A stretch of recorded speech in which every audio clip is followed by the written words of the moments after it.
Eu vou falar aqui, então, gente, até de uma certa forma, fazendo um arremate sobre, a partir dessas duas belíssimas falas, né? Luiz Magno trouxe para a gente aqui, e foi maravilhoso ter começado assim, porque não só o eleitoral é um desdobramento do direito constitucional, como eu não tenho a condição, em Estado democrático de direito, de pensar direito processual fora da Constituição, ou fora daquelas balizas constitucionais que estão principalmente lá no artigo 5º, né, que a gente precisa pensar em devido processo, não como uma sucessão ritualística de formas que a gente vai observando, para, até numa perspectiva lurmaniana, daquela ideia de que as coisas estão legitimadas porque nós seguimos ali etapa atrás de etapa, né? A gente tem que, de fato, compreender que há algo muito profundo nisso. E, na perspectiva de processo que eu estudo, que é da PUC Minas, na linha do processo institucionalista do professor Rosemiro Pereira Leal, uma teoria pensada a partir da redemocratização de 88, uma ruptura clara com esses ensinamentos que a gente continua reproduzindo sem se questionar de onde vieram, autores, sem dúvida, brilhantes, como Chiovenda, Carnelucci e tantos outros, mas que escreveram num contexto de ascensão de Estado fascista e Estado nazista.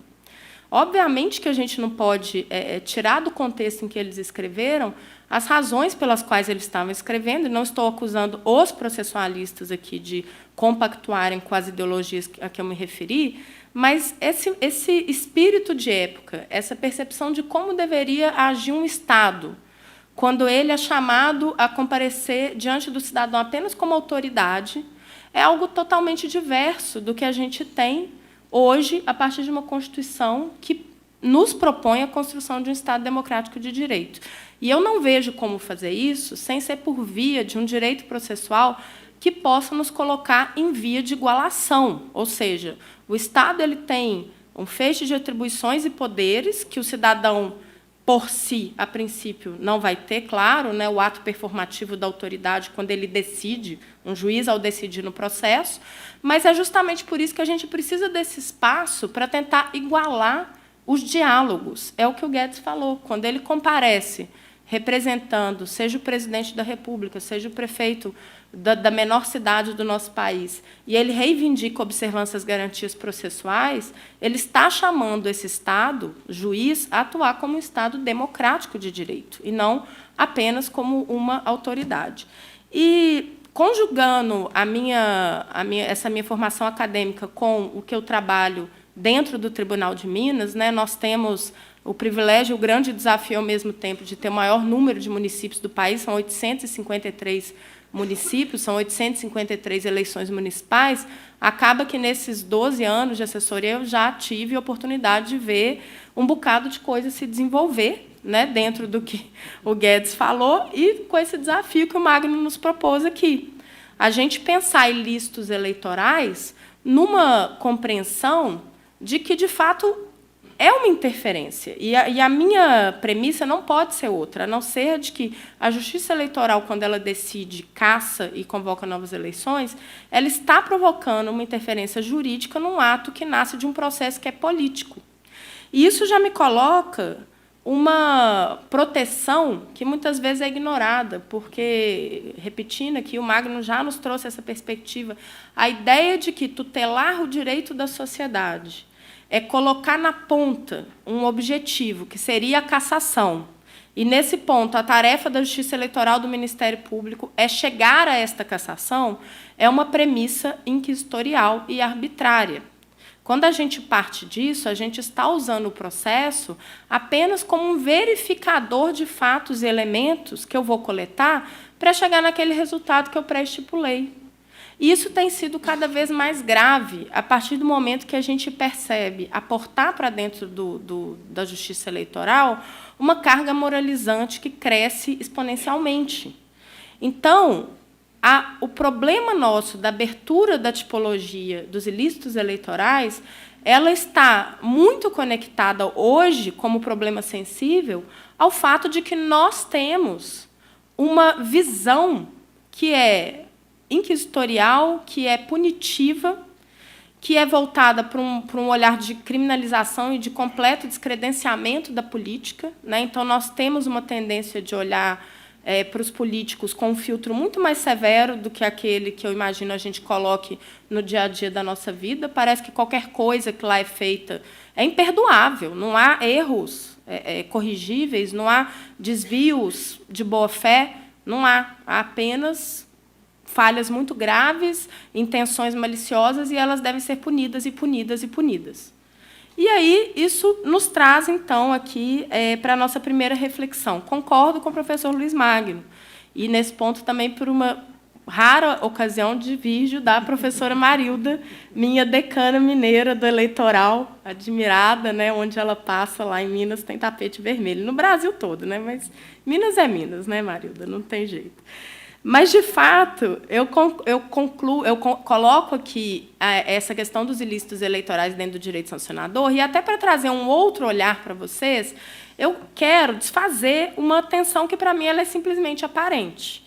A ideia de que ou eu estou protegendo a legitimidade, e, se eu fizer isso, eu não vou falar de sanção, ou eu vou dizer que é só um efeito colateral, eu ter uma pessoa que perde um mandato, ou eu vou olhar para o lado da punição, e eu vou dizer que a única coisa que me importa é aquela pessoa que está tendo o seu direito cassado, e aí eu teria uma oposição entre essas duas coisas. Então, de um lado, eu teria um direito sancionador, e, do outro, eu teria alguma outra coisa que seria não sancionatória.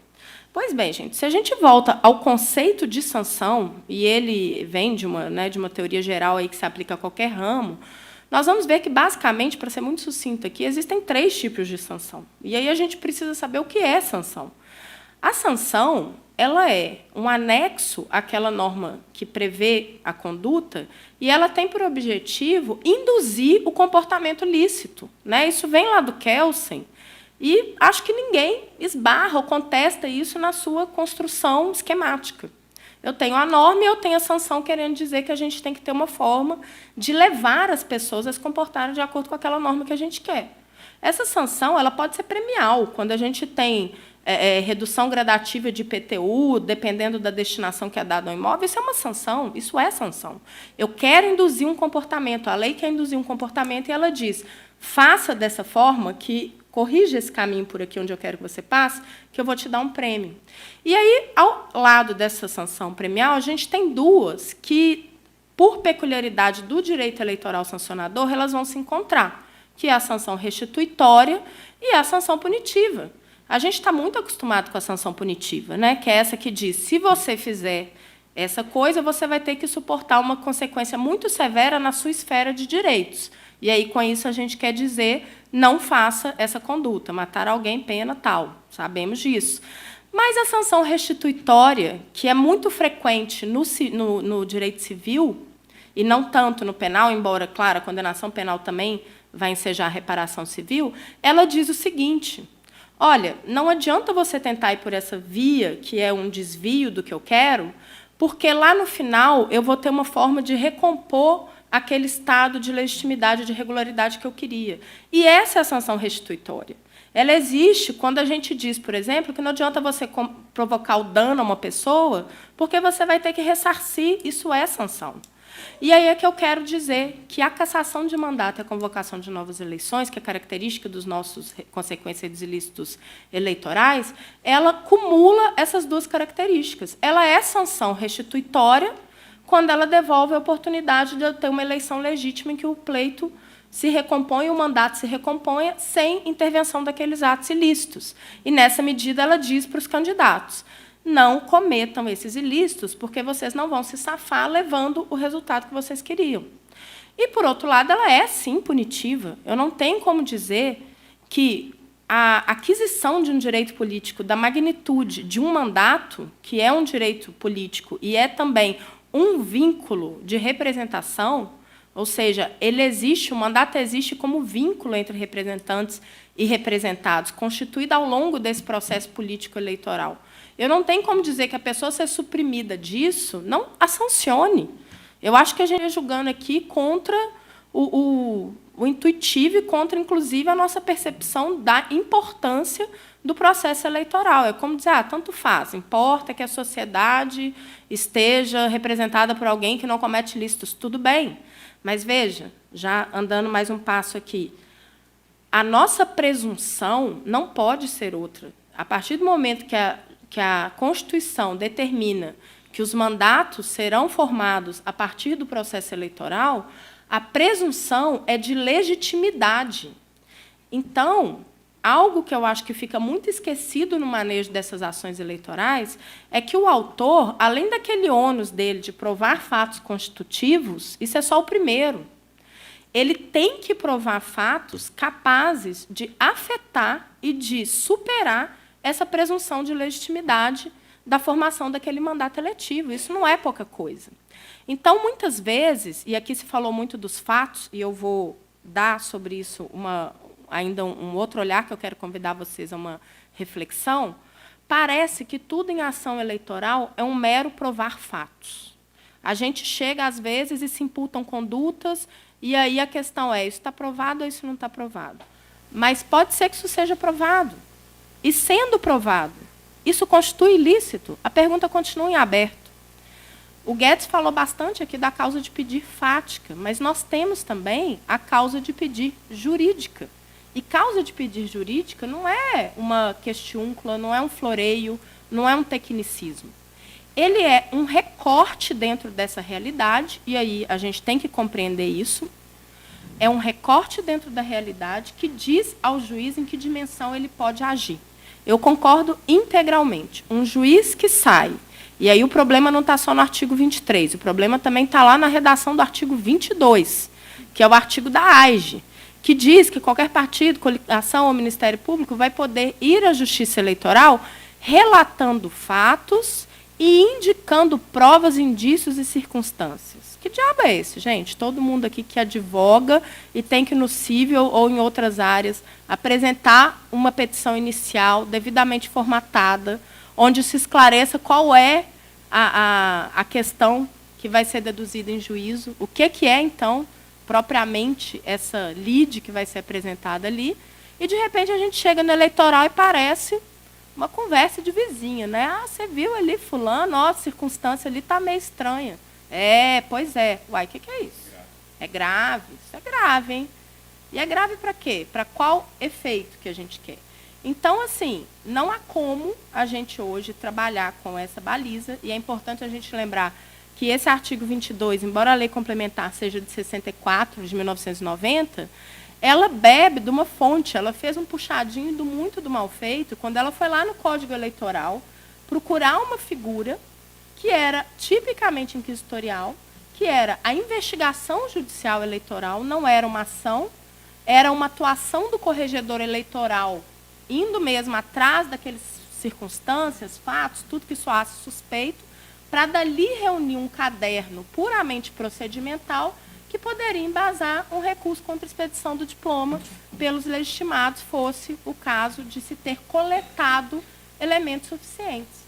Quando a gente faz a passagem e pega a mesma linguagem que estava lá no Código Eleitoral para essa atuação puramente inquisitorial e transforma isso numa ação e diz que essa petição inicial dessa ação vai ter essas características abertas e aleatórias, a gente já começa com um problema gigante. Só que é um problema gigante que hoje ele pode ser corrigido por meio do que diz o artigo 15. O artigo 15 do Código de Processo Civil, que nos diz que a gente tem que aplicar supletivo e subsidiariamente às ações eleitorais aquelas normas de processo civil que estejam compatíveis. Mas então, gente, se eu posso buscar hoje no CPC a aplicação supletiva e subsidiária daquelas normas que são necessárias à conformação das ações eleitorais, com a apuração dos seus ilícitos, à Constituição, ao devido processo legal previsto na Constituição, a gente não tem mais por que insistir nessas formas superadas e ambíguas. A gente está falando aqui de gravidade, só para dar uma dimensão para vocês de alguma concretude e trazendo, puxando aqui mais uma vez com a fala do Magno, né, brilhante aí em pontuar essa questão a respeito da necessidade de que, no mínimo, eu tenha que ser capaz de relacionar os fatos apontados ali a conduta daquele candidato, a ciência dele, alguma conexão, a questão mesmo do nexo de causalidade, a gente pode... Eu queria salientar para vocês aqui 2 exemplos. Houve, de fato, uma mudança na lei. A lei parou de dizer que seria necessário, né, haver a potencialidade daquele ilícito para repercutir nas eleições, e ela passa a falar que tem que ser apreciada a gravidade da conduta. Gente, mas, de novo, eu não posso recusar um elemento lógico. E esse elemento lógico me diz o seguinte, algo gravíssimo que aconteça no pleito eleitoral, gravíssimo, mas que não possa, de nenhuma forma, ser conectada à participação ou mínima ciência daquele candidato, isso pode repercutir na cassação. E aí tem uma corrente, né, até pouco tempo atrás, o Pereira defendia, não sei como está hoje, que dizia assim, não importa, porque eu só estou preocupando com a restituição, a sanção restituitória, né, que ele até não chama de sanção, mas, ou seja, com a recomposição da legitimidade da eleição. Aí eu trago um exemplo para vocês, foi julgado essa semana lá no TRE de Minas. Olha que caso curioso. Houve uma atuação de era até um apoiador da campanha, de fato, alguém que tinha investido num pequeno município lá, foi Itapecerica, Marilda, olha isso, as bombas das nossas cidades. O candidato, que até então estava sempre à frente das pesquisas, tinha um apoiador. Esse apoiador era um empresário, assim, uma pessoa meio pitoresca lá da cidade, que chega um dia em público e diz o seguinte, eu aposto R$50 mil que o fulano vai ganhar. E, a partir daí, já, circunstâncias estranhas. Por que alguém está apostando que o fulano vai ganhar? E aí, na véspera do pleito, um jornal, até um jornal não é desses muito panfletários, assim, não, um jornal até bem construído, que tinha circulação prioritária em Belo Horizonte e em Brasília, vendido ali o exemplar a 25 centavos, aparece distribuído gratuitamente em Itapecerica, na madrugada do dia 2 da eleição de 2016. E esse jornal, que tinha notícias, assim, vamos dizer, dando informações a respeito das principais cidades mineiras, Belo Horizonte, pesquisa aponta isso, não sei o que, Nova Lima, tarará, Bambuí. Mentira, não tinha Bambuí. Esqueceram, pecado. Acho que era o espaço que colocaram Itapecerica no meio. E aí a notícia de Itapecerica era assim, fulano afunda há 3 anos Itapecerica em falsas promessas que jamais cumpriram. Aí, já da manchete, você olha assim, que está tudo fora da cara desse jornal. Jornal bem construído. Você abre a matéria, meia página, a única matéria não assinada, aquela coisa colocada ali para descer a lenha mesmo. E aí eu não estou entrando na questão em si da liberdade, né, de opinião ali do jornal, ou de como fosse. Não é isso. O curioso é que esse jornal, que, de fato, a gente percebe que havia passado por uma situação anômala em relação ao contexto do jornal, ele não era gratuito, ele nunca foi distribuído naquela cidade, a matéria era completamente fora do recorte ali, aparece e é julgado, e essa pessoa, que é, então, supostamente beneficiado pela matéria, ele acaba sendo eleito. E aí, pronto, foi eleito, aconteceu isso, o apoiador lá falou em público que ia R$50 mil que ele apostava que o outro ia ser eleito, e ele era anunciante do jornal. A empresa dele, né, o elo que eu não dei, ele era o anunciante do jornal. E aí vem aquela coisa. É grave, gente? É uma situação grave? Sim, é grave. Eu acho que é grave a gente pensar que alguém que possa estar pagando pelas matérias daquele jornal ali tenha influído para gerar tudo isso que eu falei com vocês.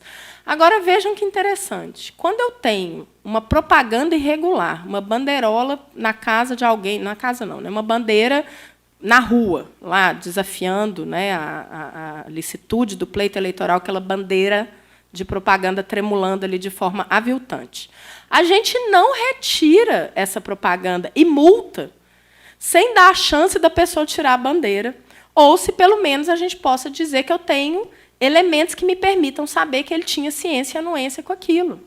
Aí eu dou um salto para a cassação e, de repente, eu vou falar só de gravidade, como se gravidade me dispensasse um elo com a própria participação do candidato naquele ilícito. E isso é muito sério.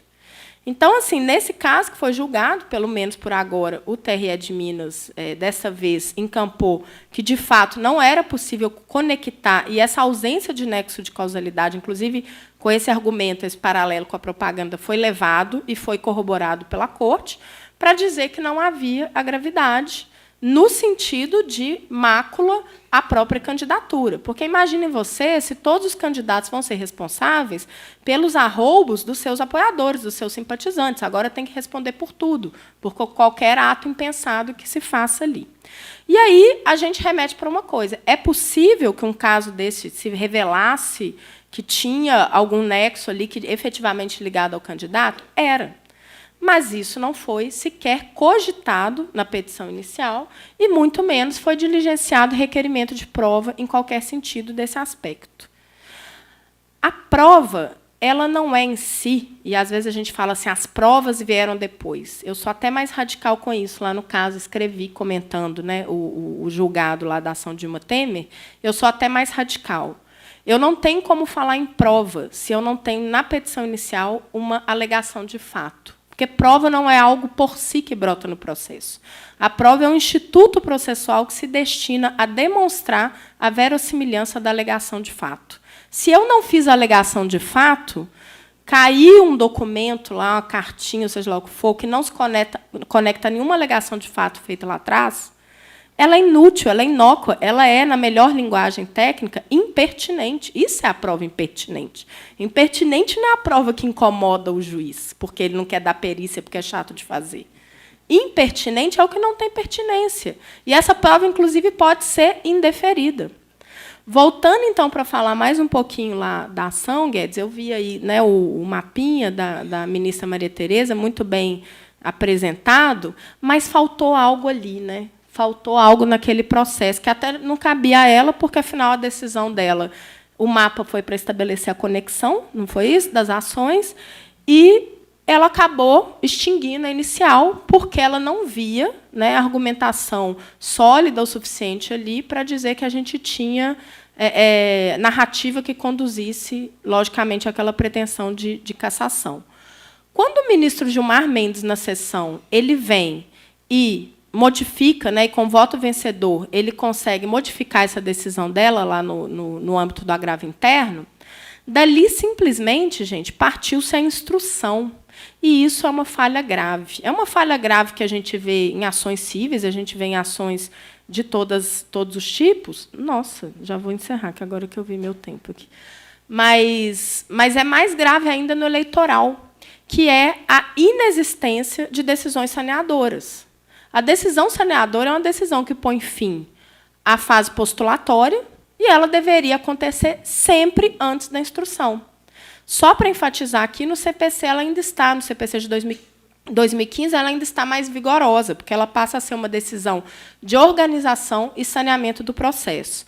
E, antecipando ao que aconteceu lá na ação de Dilma Temer, a gente teve o processo, né, de cassação muito parecido, inclusive, do governador Pimentel lá de Minas, só que, ao contrário do TSE, houve um momento em que, à época, né, eu, assessorando o juiz que era relator do feito, dei essa sugestão, que felizmente foi acatada por ele, e falei exatamente isso. Falei, doutor, é um processo que a tendência dele é que o político faça a gente perder as bordas jurídicas do que foi trazido aqui. Que tal a gente fazer uma saneadora? Seria interessante. E aí o receio do juiz a gente entende. É justamente aquele medo assim, nossa, eu vou bater o martelo agora e falar quais são os fatos controvertidos e que nada fora dali vai ser discutido? Sim.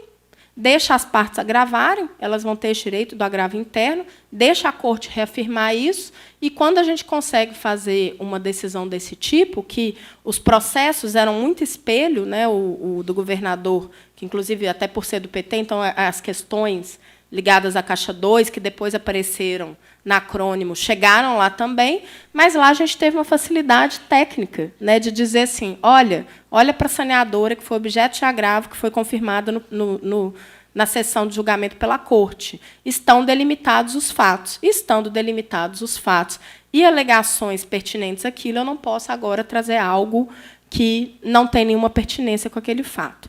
Então, só para encerrar isso que eu já passei, acabou, vamos ver se dá tempo de a gente falar da súmula, né, que eu nem falei da súmula 62, Mas só para dizer o seguinte, gente, estamos aqui falando, né, acredito eu, majoritariamente para advogados. E a gente faz muita crítica ao judiciário, e eu acho que ela tem que ser feita assim. Eu faço de lá de dentro, buscando, de alguma forma, trazer uma estabilidade maior para as nossas decisões, no que eu posso contribuir, com a grata recepção dos advogados, porque eu assessoro juiz da classe jurista, e acho que isso é um diferencial, sim, do olhar que eles trazem para dentro dos tribunais. Agora, é importante a gente lembrar, também não é só fazer a crítica. O CPC está aí e é preciso que os advogados conheçam e reivindiquem a aplicação. A gente vê lá nas petições, né, iniciais, ou mesmo na contestação, requerimentos, requer isso, requer aquilo, que seja, ao final, julgado improcedente. Eu não vejo uma petição que traz assim, requer a prolação de decisão saneadora ao final da fase postulatória. Eu nunca vi isso na minha vida. E por que não vem? Então, é interesse do réu. O réu tem que ajudar a melhorar, né? O advogado do réu, nesse caso, ele tem que ajudar a melhorar a qualidade da prestação. É educativo e é uma construção conjunta que a gente possa trazer em prol, como eu falei, né, desse processo que tenha uma qualidade efetivamente democrática para acabar com a loteria, mas em favor do devido processo legal. Muito obrigada, gente.